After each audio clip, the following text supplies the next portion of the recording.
Hi everybody, welcome to another segment of an unscripted moment. Today I want to talk about YouTube, AdSense, Patreon, sponsorship, and the whole 9 yards. Okay, so of course I'm not an expert on any of these things. I'm a very small channel struggling to figure things out technically and structurally, how YouTube works and all that. But my own experience, in the beginning when I had 6 videos, I was making more money than I do now at 111. I'm getting the views still. Clearly something has happened with AdSense. And I listen to certain channels. They have explanations for it. I don't know. Whatever. I'm not going to go down that road. Who even knows? Many people, mostly everybody, probably knows more about it than I do. But the fact of the matter is that the revenue has all but disappeared, at least for my channel. And I'm a very small channel, so if you have a lot of success in your channel, you have more subscribers. That may not necessarily be the case. But so as this happens, we see these channels looking for other ways to make money. I myself started a Patreon account, and I'm not having a lot of success there either. And that's okay, because I'm a new channel. Like I said, I'm just starting out, and I realize it takes time. You do a lot of work in the front, and then maybe down the road, maybe even years down the road, there might be some payoff for some of this stuff, right? So you hear people say oh, I'm not in YouTube for money, and I've even been guilty of saying that. But I think that I need to articulate a little on that, because money isn't my top priority for YouTube. I enjoy writing the stories and doing the EMP series and the stuff that I do. So do I want to make money? Yeah, of course. Doesn't any author who writes a story want to make money? I mean, doesn't anybody who gets up every day and gets in their car and goes to do something want to make money at work? That's why we go to work, right? This is work. Making videos is work. Writing the stories I write is work. Yeah, of course I want to make money. And anybody that says they don't want to, then, if your channel is monetized, if when you're setting up your video, you click that monetization button on, then yes, you do want to make money. Whether you see it or not, or admit it or not, or whatever. Now, I think what happens, because I think this is what it was for me when I said, I'm not in it for the money. What I probably should have said was, the money isn't the most important thing for me.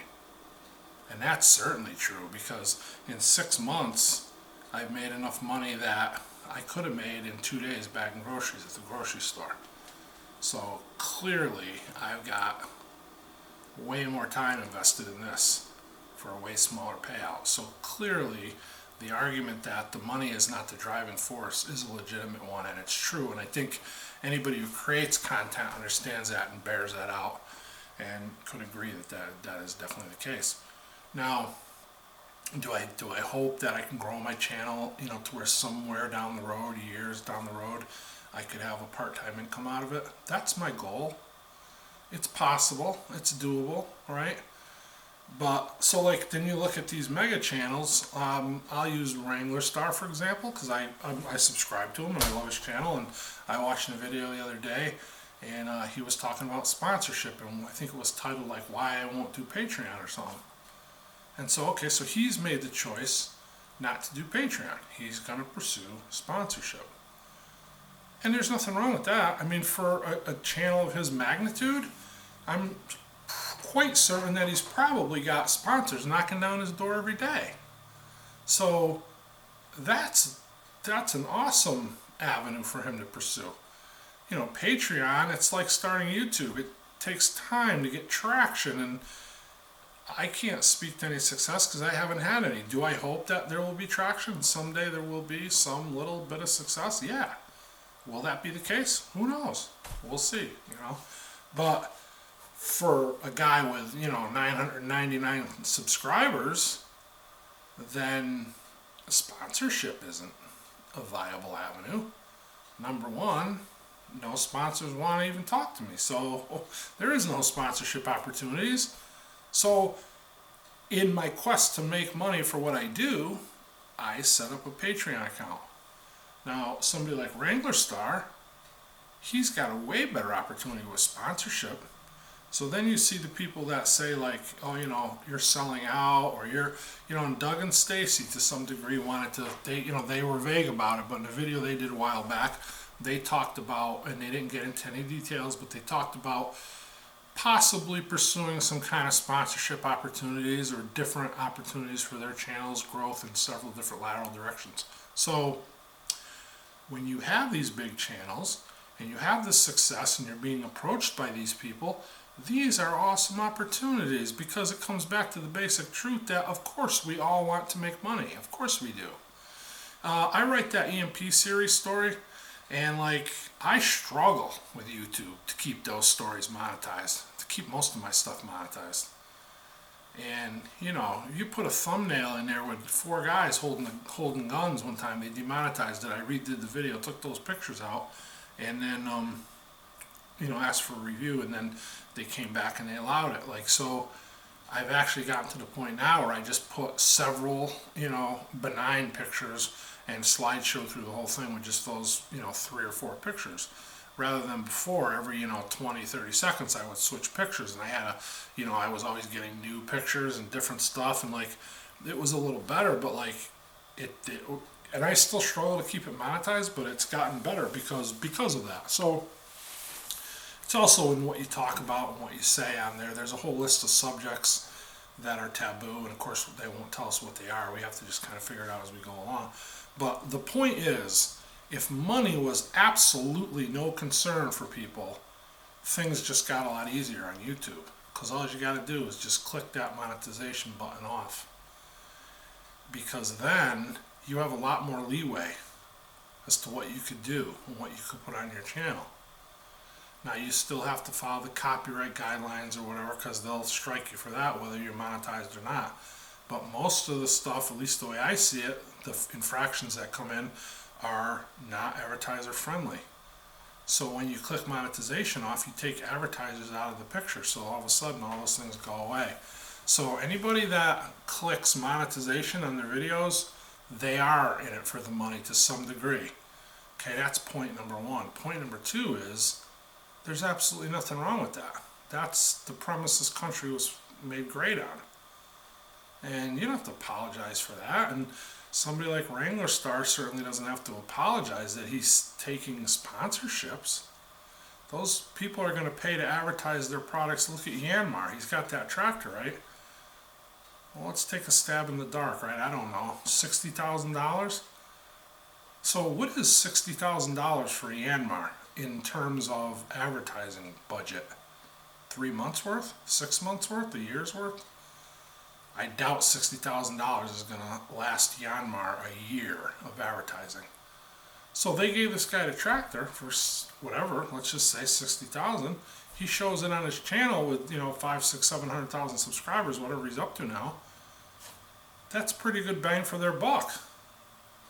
Because those videos, you spend $60,000 on a network, and over the course of a few months, that $60,000 is gone, and those ads are gone. You want to place more, you have to come up with another $60,000. He gives Starr a tractor.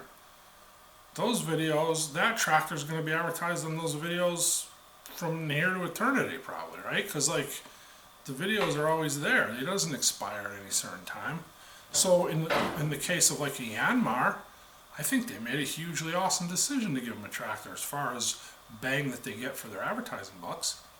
And if they did go to NBC, ABC, CBS and advertise that tractor, do we think that every executive at those networks are endorsing and using and loving Yanmar tractors? No. But we have a problem with Starr taking subscriptions. Why? Because he's not a multi-conglomerate company. He's just an individual. He's one man's face on the screen. So it's more personal. So then people say oh, you're selling out, you're selling out. He's not selling out by taking sponsorship. All he's doing is leveraging his channel's success to expand his income stream. Now, if he has somebody sends him a product, say, I don't know, whatever, he does forestry. Let's say somebody sends him a new axe, and he uses it, and the third swipe the thing breaks, and it's garbage, and it's just a piece of junk. And he throws it in the bin, and he calls him back, and he says, nope, not going to do it. your product is inferior, or maybe it's too expensive, or whatever the case may be. For this reason, I choose not to endorse your product. And they come back and they say to him, well, we'll give you $500 a month if you endorse it, whether you like it or not. And he takes the $500, which I submit every single network television company would do. But let's say Ringo Starr chooses to do it. Then could you make the argument that he's selling out? Yeah, maybe. But I don't believe that's the case with him because, first of all, a channel of that magnitude and with that success, I gotta believe that he's getting approached every single day by sponsors to endorse their products. So if he was just taking money for any product, like a television network would, and not giving any concern to whether he would ever use it or not, whether it was any good or whatever, we would see 10 to 20 things advertised in every single one of his videos. So I don't believe that's the case. I don't believe he is doing that. So money is a concern. Of course Ringo Starr wants to make money. Is it his top concern? I don't think so.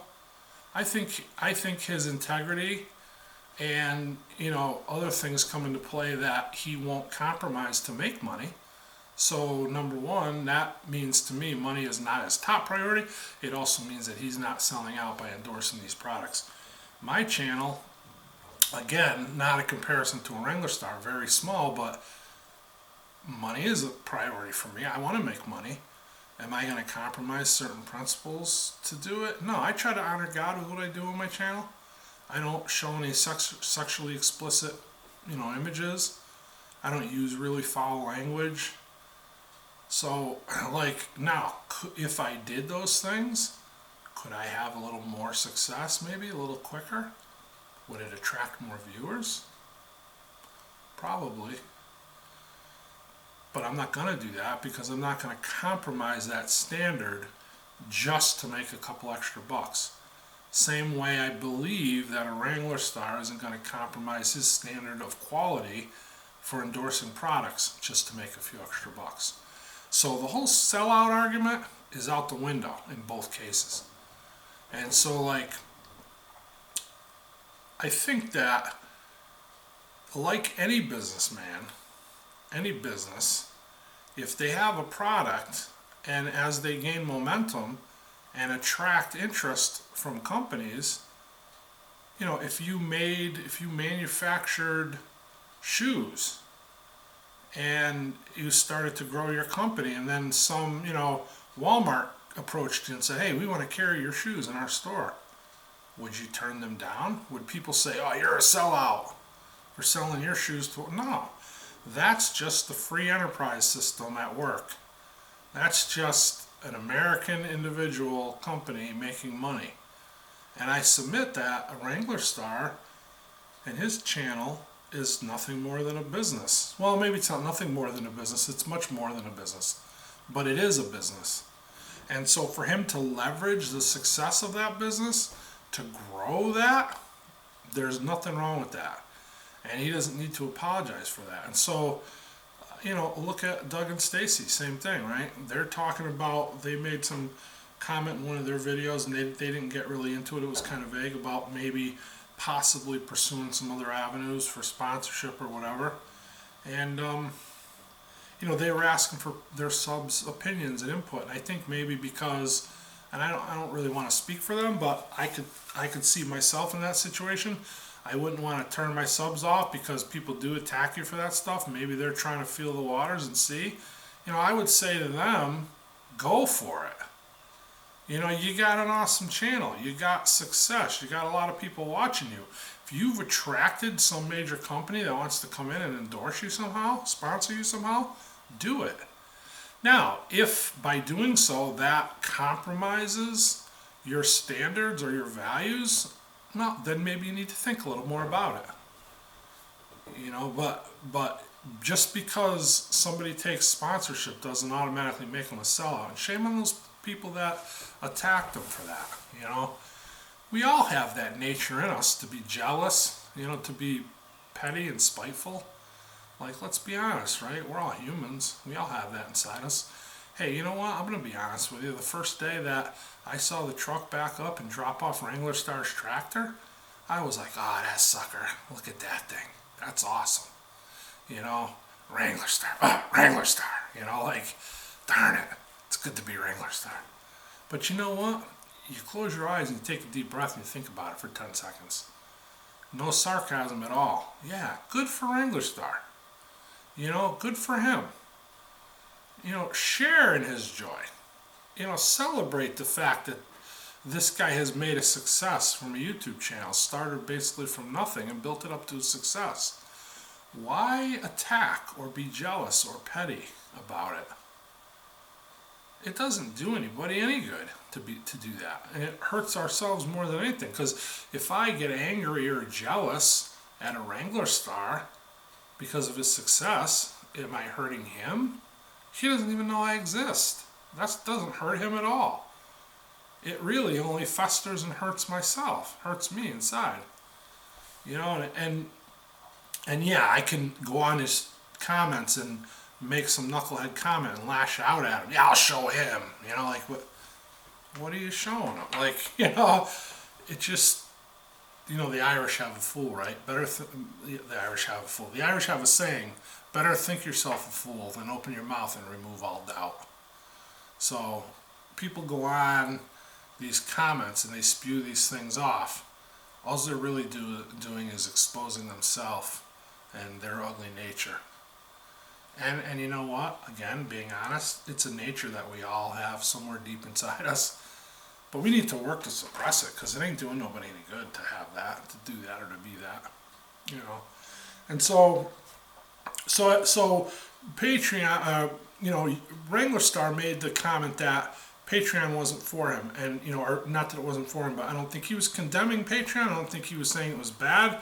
He was just saying that he was choosing not to do it.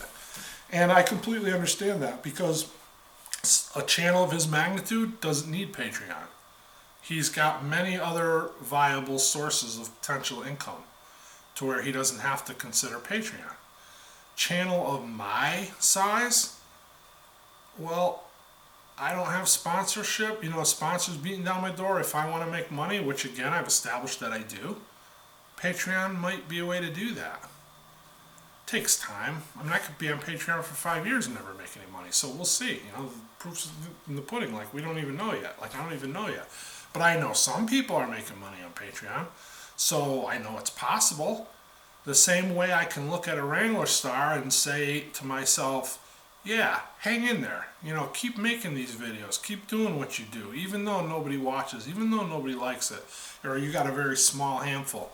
Try to grow, and that could be 1 subscriber a month. You know, like, down the road, maybe you'll be, and I don't have any disillusions that I'm ever going to be in like a Wrangler Starr status, but it gives hope to all of us small channels that it can be done. You know, and the more they get to where we are, the more hope we have. Like, so, well, I watch channels with 5,000, 10,000 subscribers. That gives me a lot of hope. Because I could theoretically maybe see in 5 years, you know, having 5,000 subscribers. Maybe not. Maybe I won't. But it gives hope that it's possible. And so through that, I'll continue to struggle and continue to make 8 cents a day and continue to do whatever, because I want to, at some point down the road, the long game, right? And so it's the same thing, you know. It's the same thing for everybody. Like, where did Wrangler Starr start? You know, he started with 1 subscriber, just like everybody else. You know, and so just try to be happy for these people. You know, and try to realize, like, as YouTube, who knows what's going on with YouTube, right? Like AdSense and all that. I can't figure that out, but I know that there's a problem there, at least for me. You know, again, 6 months ago, when I started, I had a handful of videos. I was making $4, $5, $6 a day, which isn't a lot. Now I'm making 8, 12, 30 cents a day. So what happened? You know, I've got way more views, way more videos, way more everything yet for some reason. And I know I listened to like Daryl Eves. He said, well, like a lot of the advertisers pulled out, whatever. And there's some dynamic there. I can't even figure that out. But like, the point is, when this happens, you want to look somewhere else to expand an income stream. And for me, and for a lot of people, it's Patreon. And some people even have success in Patreon. I haven't had any success really in YouTube or in Patreon, but that's okay because I'm a small channel. You know, I only got less than 1,000 subs. Before I started this video, I had 999 subs or 998 subs, whatever. So like, because I'm not having success with YouTube or with Patreon today, does that mean that I won't have it 5 years from now?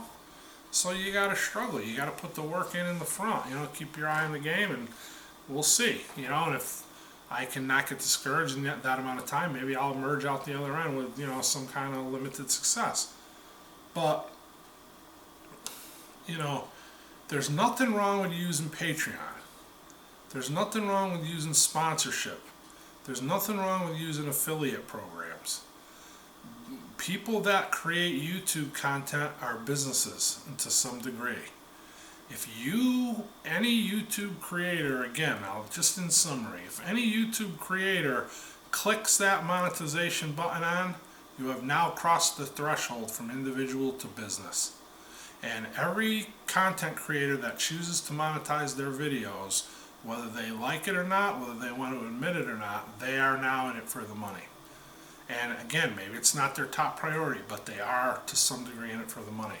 There's absolutely nothing wrong with that.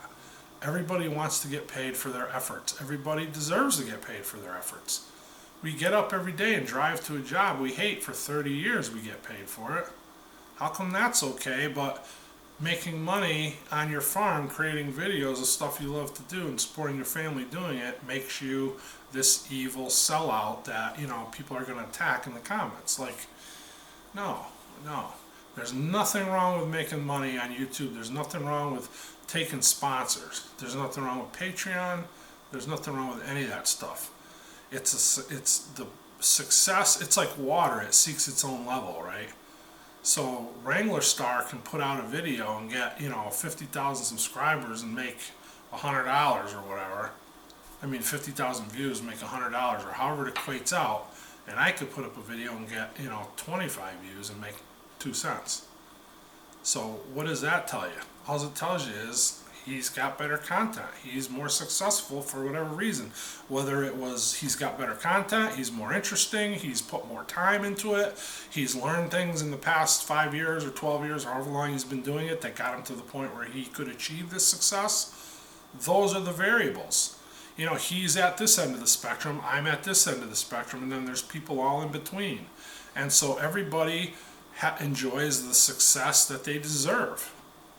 Because if you've learned these things and you can figure out how to create this content and how to do this stuff to where people will be drawn to it, that drives up your views, that drives up your income, that drives up your success.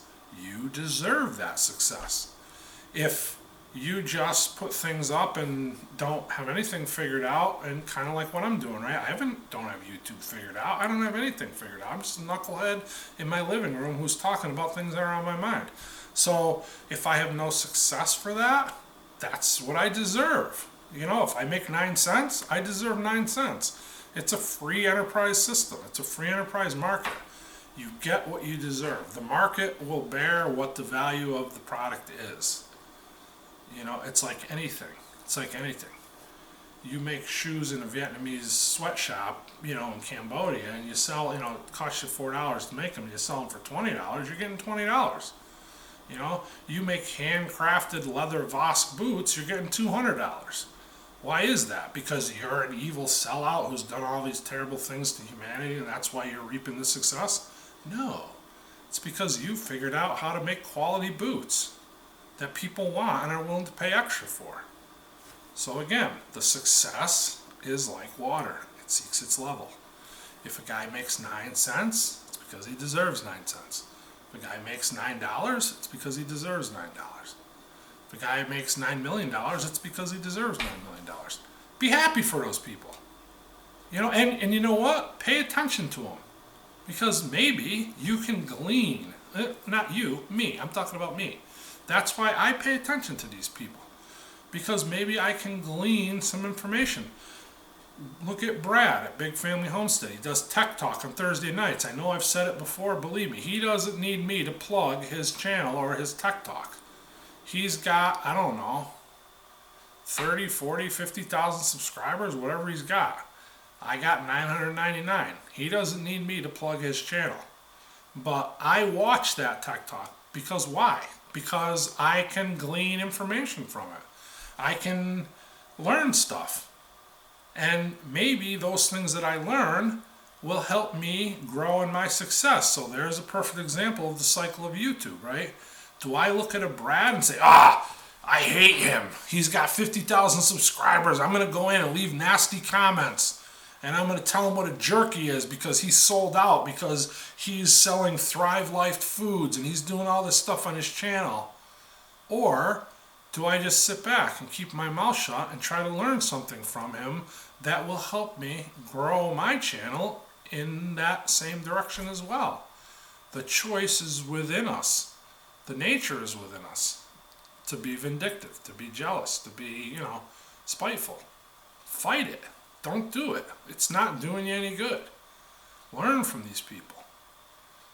Life is a learning experience. All right, I've rambled long enough. Thanks for watching. God bless you. Oh, also, I want to mention just a little channel shout out to this new channel that I kind of found. He's subscribed to my channel. He was commenting. We got to talking and have become friends, and he's a great guy. The channel is Daniel, God is my judge. He's an intelligent guy, a veteran, and thank you for your service, Daniel. And, I think I really like him just because we share a lot of the same, spiritual and political ideals and views. But I find his channel interesting. He's a small channel. He's starting out.